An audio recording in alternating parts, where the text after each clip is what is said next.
The second point that Bentham makes is that people will not accept a high rate of interest if they have a better option. Now, we can say a couple things about this. Right? First of all, there's assuming some amount of competition in the money lending market. Right? So the assumption is that people won't just be able to set the rates wherever they want, right? Because they'll have competition, which is to say that banks and other lending institutions will bring the rates down because of competition to about the lowest rate they can charge, and still have it be worth their investment. Now, of course, that's going to be more in the case of riskier loans. Right?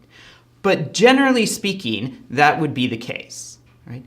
And right, when there's competition, people are going to take the lowest interest rate they can get. Right?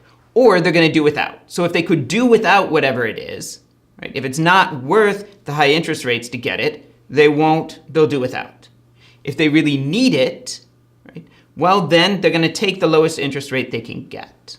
Right? And if we say, no, rates over this amount can't be there, well, then that option's just going to disappear for them.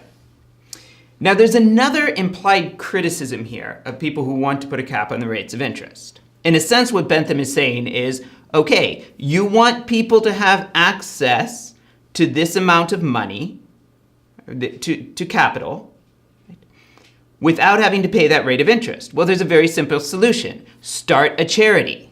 Right? If you're so worried that people will get exploited at the lowest level of interest that's available to them, find another way for them to get money. Start a charity. Start a sort of hybrid business charity that takes on extra risk or a nonprofit or something like that.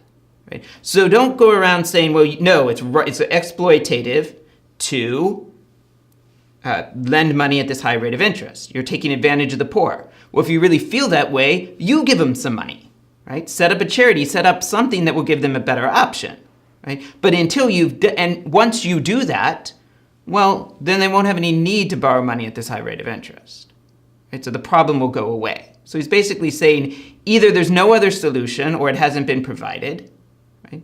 In which case you're taking away the best option people have got, or there is another solution, in which case provide it for them, right? And the problem will take care of itself.